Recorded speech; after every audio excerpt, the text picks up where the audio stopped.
Tell me if you can relate. One of your competitors just down the street just got a- acquired by private equity, and they're about 3 miles from your practice. They have a $2 million marketing budget all of a sudden. They have a brand new marketing agency on retainer, and they can spend all the money in the world to promote their office. How are you going to compete?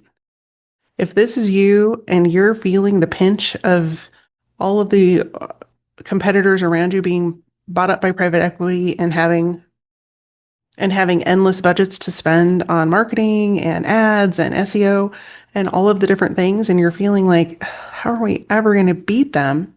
I have good news for you. You have some tools in your arsenal that you're probably not even aware of that are not only going to differentiate you from those PE competitors, but it's probably going to attract more patients that, one, not only want to work with you, but two, you want to work with them. So stay tuned, and we're going to dive into exactly what those three things are that you can do to beat out the competition without spending another dime. If we haven't met yet, I'm Elisa Connor. I show up every week to talk marketing for medical specialty practices and show you how you can, one, beat the PE pinch, and two, get more bang for your buck for the money you're already spending on marketing, and to grow your patients without necessarily using tactics, and instead diving into the things that naturally come to you because you love people. Otherwise, you wouldn't be in the practice you're in. So let's dive into this week's episode. More often than not, practices look at the PE gap as a resource problem. And they have more money than we do. We're never going to be able to outspend them. And so therefore, we're never going to be able to have the things they have. And that I want you to shift your perspective on that, because that really isn't the challenge. So the reality of it is that they do have more money to spend, and you're never going to be able to outspend them. However, that doesn't have to be the reality of patient growth for you. And the reason is that you have some tools in your toolbox that they don't have access to, because they simply don't have the time, the power, or the control over their practice anymore to do the things they want to do. And so you offering a different patient experience is going to be a huge differentiation factor, not only for your practice, but for the type of people that you attract into your practice, which can mean more fulfillment in your profession, but also more fulfillment for your team and your organization as a whole. So let's look at PE. Of course, private equity organizations, what they do is they come in and they standardize everything. And so you don't have to think about your marketing. You don't have to think about your website. Everything's already taken care of for you. Like, all of their online presences look the same. If you go look at one PE organization, it's going to look almost identical to everyone else in their group, because that's one of the ways that they cut costs, is they try to make everybody look and feel the same, and they standardize everything all the way down from processes to billing, all the way through organizations. But the one thing that they don't consider is how that's making them feel in front of their patients and in front of the people that matter, the people that are actually going to bring them new patients, and the experiences that really make the difference between whether or not they come back or they send their friends and family to them. And this can be your advantage. This can be the space where you stand out and create differentiation in the marketplace. Now, is it going to be instantaneous? No. Is it going to be low effort at the beginning? No. But the reality is what choice do you have? You can't outspend them, so you have to outthink them, and you have to outhuman them, to be quite honest, because people still want to work with people, especially if they're in pain or they're having some sort of health crisis and they're expecting someone to be able to help them solve that problem. And so in order to do that, in order to stand out, you have to determine how you're going to be different and what you're going to do different, so that you don't just become another PE-owned entity or mimic PE-owned entities. And currently that's what's happening, is everybody's trying to keep up with what the other organizations are doing. But at the end of the day, nobody wants to be treated like a number or feel like they're in a cattle call. And that's what those organizations are forced into. So let's talk about the advantages that a privately owned organization has over a PE company. And they're pretty significant. So when an organization is purchased by private equity, they are forced to do with less. They have to have shorter appointment times, and that affects the way patients feel. And if they feel like a number, they're not going to go back. They don't want to continue down that pathway. And the doctors can be great. But if the entire experience doesn't feel well, what are the chances that people are going to stay? Whereas if you have a community built physician based organization and you're not only building rapport with your patients and their families, but you're building rapport within your community, people are going to remember that. And word gets around, especially if you go the extra mile to ensure that those patients feel like people and that they're heard and that at the time of their need, they're taken care of in a different way, in a more respectful human way than they would have been treated by an organization. That's a win, and you will win.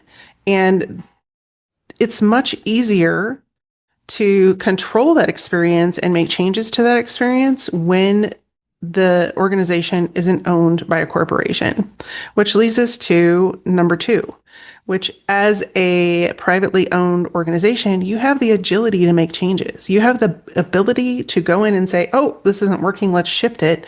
Let's try this. Let's do that on a dime, really. Like it's just you and sitting down with the leadership and whoever is making those decisions and in your organization. And you can have a quick turnaround if you decide you want to do something different with marketing or you want to, implement different patient experiences in all of the waiting rooms or have a different online scheduling system, whatever it might be that's going to up your ante for how you are going to stand out in the marketplace. You don't have to go through layers and layers of red tape, which is exactly what a PE organization has to do. They can't make decisions on the dime anymore. They can't make changes to how long appointment times are going to be, and they're held to specifications set by the corporation. And that not only locks them into a position of they have to do it this way, but then when things get locked up because life happens, they aren't meeting the expectations that were set by the corporation, which means that can affect their funding, that can affect their standing within the corporation, and it can affect their future in very negative ways.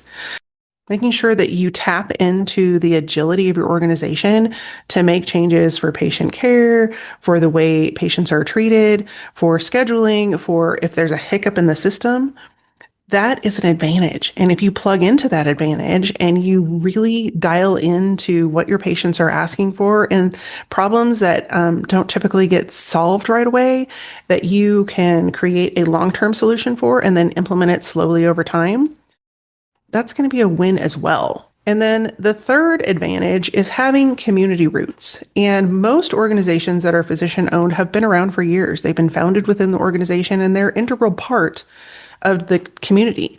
Whether they're growing within a city as the city grows, or they are in a smaller rural town or location, they have roots within that community. And more often than not, those offices and those practices are very active in the community, and the community knows who they are.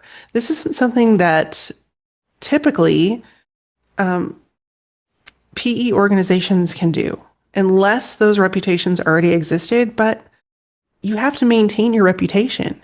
And if you're being forced to do things that are outside of what you used to do, and you aren't able to, be attentive to your patients or spend as much time with them or keep things on time because you're being rushed through patient appointments or whatever that might be because of the new regulations of a private equity agreement, then that's going to affect your community reputation and also your ability to show up authentically, because as a physician owner, you're part of the community. You're part of the locale and you are showing up. However, if you're just part of the numbers game, you're no longer a part of the community. You're part of a corporation. And that makes it a little bit harder for people to connect and relate to you. And you also won't have the clout that a community built organization or community relationships that are nurtured will have with friends and family, coworkers, and all of those other opportunities for referrals and patient growth. If we were comparing this to even a restaurant or a shopping area, if we're looking at a local restaurant and it taps into its regular customers. It knows what they like. And so it continues to deliver that home feel and continues to tap into the things that that they're hearing from the community about maybe, offering desserts or different desserts on for different occasions or whatever that might be. They have the power to not only tap into all of the requests and ideas that are coming from their regulars and the people that visit consistently from the community versus if you have a Chili's, they can't make changes to the menu. They can't make, they can offer suggestions, but it might take months or years for corporate to make a decision about that. And so there's a different feel and a different story that's told from local community relationships and engagement and the way that organizations can show up in their community. And as a PE organization, you lose control of that conversation and that direction. And it changes the way people look and feel about you. And so, for example, when I went through my ankle surgery or prior to having my ankle surgery, I had two referrals. One was to an organization that was private equity owned, and the other was an organization that wasn't. And the first organization, I definitely felt like a number. And not only did I went in and made my appointment. I knew it was not going to be with a physician because good luck getting in with a physician. You are going to see somebody else first. And then by the time that I did see the physician, it was for 1 minute. Exactly. And it was immediately, yep, you need surgery. There was no like asking any questions, diving into any details. It was just boom, boom, boom. And as soon as we can get you on the table, we're going to do that. And it felt that way. And so I said, no, no, no, no, no. We're not doing this. I have autonomy here of my own body and I am going to find someone else. So then I ended up going to a different location that was physician owned. And the experience was very different. One, I didn't have to wait in the waiting room for 40 minutes because they were running behind. I was seen within, I don't know, maybe 10 minutes. Two, they had already looked at my imaging. And so I didn't have to worry about, having that done again. And three, there were options. Like when I immediately saw the doctor, it wasn't, a bunch of other people and then get to him, maybe. I saw the doctor. He spent as much time as he could with me, answered all of my questions, gave me all of my options, and then ultimately moved forward with surgery. Now, of course, I went with them. Of course, I went with the alternative option because they met my needs. And then the patient experience with them continued to get better. I mean, I had some challenges along the way, and they were always very accommodating and actually willing to listen. And so even if the doctor himself wasn't able to be there, and handle whatever the crisis was, like getting your cast wet, even though they told you not to, or the bag leaking on your cast when you took a shower kind of thing. So handling that with grace and agility so that, I could get back to doing whatever it was I needed to do with limited mobility anyway, and having the flexibility within their organization to handle that. Now, would it have been the same if I had gone to the original one? I don't know. Chances are probably not because, when you sit there and wait for 45 minutes for an appointment and then you don't even see the doctor for more than 45 seconds to a minute, what are the odds that they're going to be able to fit you in and change your cast out? Probably slim to none. Probably would have ended up at the ER. So I tell you that story because it's a great way for you to tout the things you're already doing within your organization as an extra and as a way, this is how we treat our patients, and to tell that story and to showcase who you are and what you do that's very different from what a PE organization would offer. So, how do you create that differentiation? Because if you're waiting for it to happen for them to walk into the office, you're waiting too long. That we take care of you and we're different feel has to come before they ever even schedule an appointment. So, how do you do that? Because we live in this world where it's really hard to reach out and have those connections or make those connections and have those conversations with people when we don't even know who they are and they don't know who we are. One of the first things you can do from an online perspective and from putting it out in the world is to tout that you are physician owned, that you are community based, and to share that story very proudly and with authority. Because there are so many organizations that can't do that anymore because they've been acquired, that that's going to stand out as a differentiation, especially if you're focusing on those things that you do differently and the ways that you care for your patients differently so that they know, hey, these guys do it a little bit better and these guys do it in a way that it feels better to me. The next thing you can do is look at the way you're creating your brand story.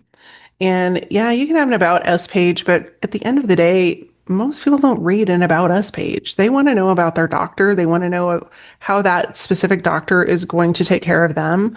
And you can have your docs record a 3-minute video about why they do what they do.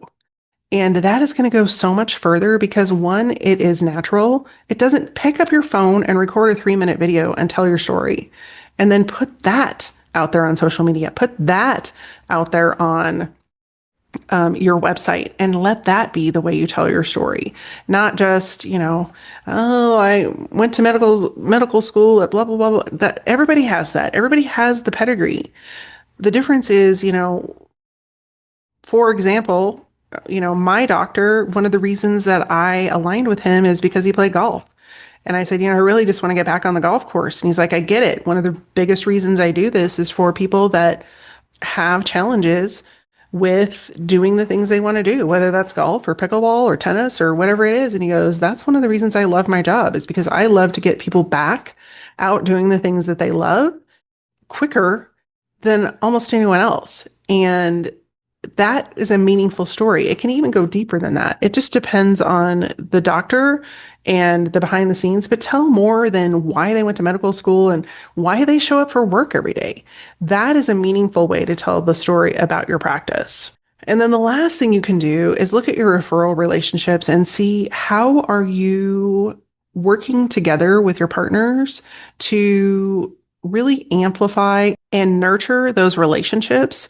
Because oftentimes what you'll find is when organizations are acquired by private equity, it really upsets the apple cart when it comes to relationships, especially if it's between primary care physicians or if they're in the same network as the organization that just purchased your competitor. Yeah, that's going to eliminate, your ability to get in and talk with those primary care physicians, and they're going to automatically refer within the same network, probably because they have to, most likely because they have to.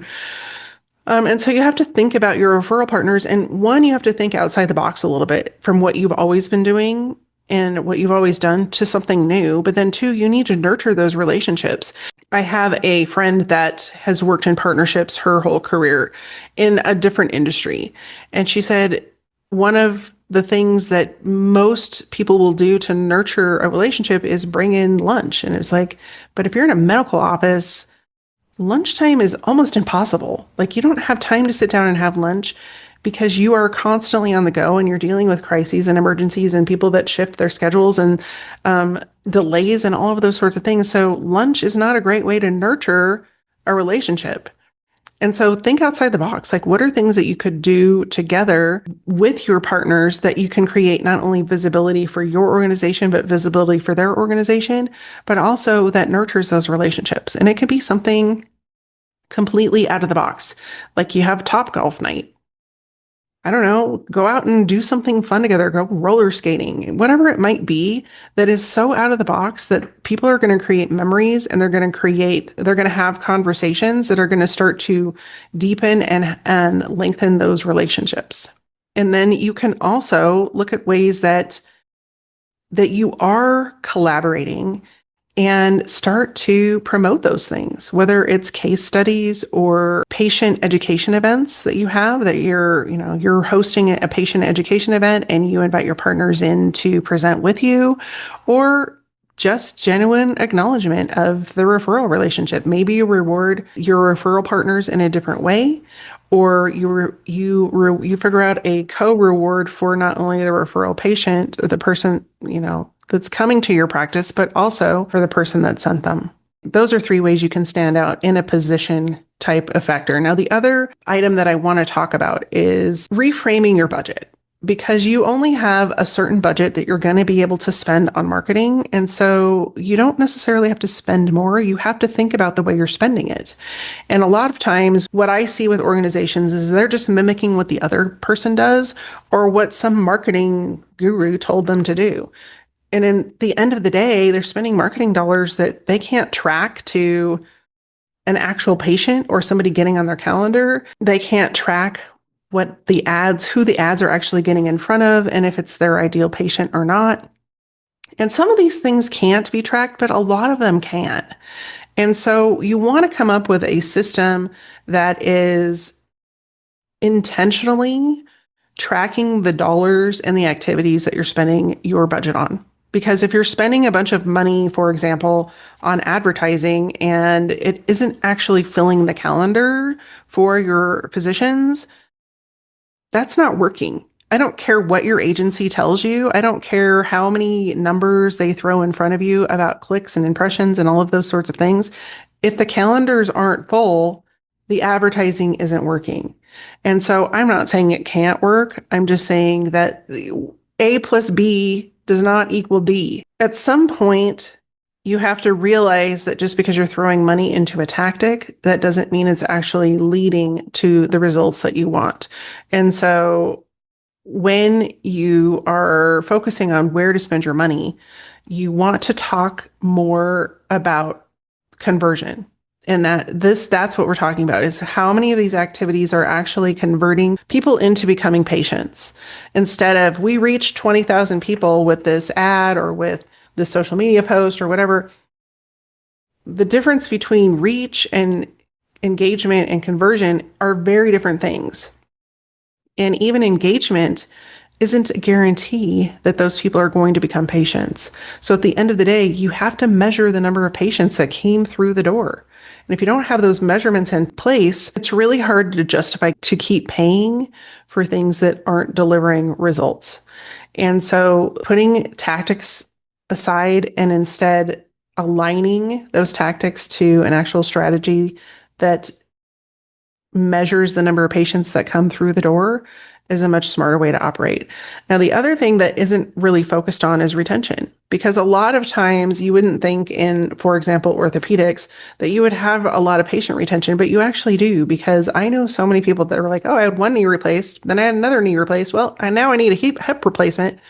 You want to make sure that those people keep coming back, which means there has to be a specific process in place to continue to nurture those people and stay in front of them. Almost every single office that I've ever come in contact with has nothing like that. They just assume we served them once, they'll come back. That's not always the case. In fact, I have multiple people in my inner circle that have either wanted to return to the same office and ran into problems, tried to return to the same office and had a horrible experience, so went somewhere else, or didn't have a good experience the first time and so automatically went elsewhere. And so if you aren't checking in with your current patients, there's no guarantee that they're going to come back. That is the easiest sell you can make, is to have a returning patient. So if you're not intentionally setting up a strategy to keep those people in the loop and stay top of mind with them, you are leaving so much money on the table and more than likely delivering that money directly to your competitors. The last thing to really focus on is reputation. And that is not only your online reviews and testimonials and things like that, but your reputation, word of mouth. And some of that we can't control, but when you are trying, for example, when a PE organization controls every aspect of a practice, they definitely don't have any control over word of mouth. And if all it takes is one or two people to have a poor experience, and then all of a sudden that practice has a poor reputation because they can't control, they can't respond, they can't be authentic with those relationships and with keeping their reputation intact and reaching out to people if there is a challenge or if there is a problem that occurred, so to make sure that they could resolve it. A lot of times organizations will scale and they don't have a good patient experience model in place before they scale. And so it's amplified. And that patient experience is what's really going to help organizations stand out regardless of size going forward, because people want to be treated like people. There is so much automation and so many digital opportunities and experiences that exist that people are craving a real life human connection. And so, especially when it comes to healthcare, they want to be able to count on having a authentic relationship with the people that are helping them heal their body. And so if you it's very hard to deliver that when you are in a corporate environment, whereas it's something that you can focus on and you can strategize around and you can create and put a plan in place for your patients so that you not only have a process and system that you follow, but it is so different than when they go to another organization that it's night and day. So it always comes to mind when I think about our orthodontist. So I had 3 kids and myself as an adult go through orthodontia with the same orthodontist. And the way that their office just does the little things is so different than any other office I've ever been in. And you can tell that it's a priority for them. And that is why they have a thriving practice. And so, for example, one of the things that they do when you start is they take a picture of your teeth. And then on the day you get your braces off or you get your Invisalign done, then they take a picture of the end result. One, this is brilliant marketing because it shows before and after without having to, hunt people down. But the really unique thing that they do for their patients is that they provide them with like a little thank you basket at the end. So I had actual braces when I went through it because Invisalign wasn't really the up and coming thing right now. And when you have braces, you can't eat caramel apples. You're not supposed to, but I'm sure I did all the things you weren't supposed to do, but because you can break your braces. So when I graduated or I got my braces off, they gave me a caramel apple and they had like a card in there that said, thank you for being our patient. And it was just like a little extra thing that they did for their patients. And it may not seem like a lot, but that little thing is what people talk about. And that's what people share about their experience with that office. And so it's no wonder that they are so busy that they never have to search for patients. They have so many referrals. They don't have to spend a ton of money on any kind of digital marketing because they have created a patient experience that is bar none. Their competitors can't even touch them. And so I want that for you. I want that for your practice. And if you are wanting to take this seriously and dive into it, of course, I have an action plan for you. If you watch my videos every week, I come up with an action plan so that you know how to move forward. The first thing you can do is put your practice under scrutiny a little bit and write down 3 things that you do that are different than any other practice, any other practice like yours. So if you run an orthopedic practice, pick 3 competitors within a 5 to 10 mile radius, depending on where you live, and write down 3 things that you do different from them in under a minute. And if you can't do it, then you have some work to do because that's your differentiation. That's how you're going to stand out. And that's how you're going to identify ways that you can be different. So that's the first thing you can do. The next thing you can do is audit your website and your Google profile and look to see how you're telling your About Us story. And does it talk about your organization as being independent, as physician owned? Does it like what and the meaning behind that and the story behind that? Or is it just hidden somewhere? Are you hiding that information in a corner, hoping somebody will read it in case they come over there?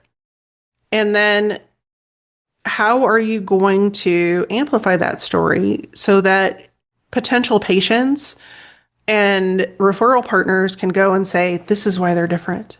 Are you going to record those videos? Like, what's your plan to have your differentiation shine like a bright sun so that everybody knows this is why we go here? If you don't have that figured out, that's step number 2. And then step number 3 is to go and have some quick conversations with your referral partners and ask them, hey, why do you send people our way? And if you aren't asking those questions or they can't answer those questions with something other than because that's what we've always done, then you know you have a little bit of work to do there too in creating differentiation and developing that partnership so that if something were to happen, they would still be sending people your way.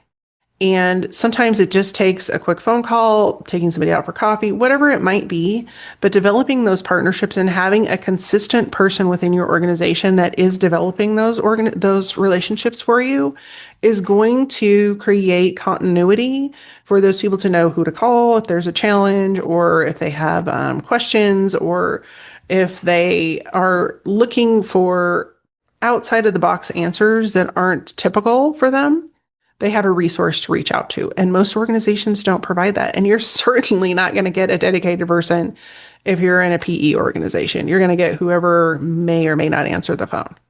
So think about how you can nurture and create a win-win for both sides of the arrangement and brainstorm 2 or 3 ideas and then who you're going to reach out to first and ask that really important question. Why do you send people our way? And if the answer is, I don't know, or not to your liking, then you know you have some work to do there too. So this has been a lot to think about. As a physician-owned organization, you're probably always looking at ways to stand out and to differentiate yourself from competition that really has it looks like they have the world at their feet. And a lot of times you're going to be looking at things with blinders on because it's your baby, it's your practice. And what I provide to practices just like yours is an outside perspective. I come in and I look at your practice completely from the outside, not knowing anything about what's going on internally. And I do an analysis and I help you identify the places I see that you could really differentiate yourself from your competitors so that you have 2 or 3 things you can focus on with an action plan. So if that's something that would be helpful for you in your practice to improve patient growth, I would love for you to click on the link below this video and schedule your free appointment. In the meantime, thanks so much for tuning in. If you found value in this episode, I would love for you to share it with a friend and hit the like button. I will see you next week. In the meantime, take care, be well, and stay safe.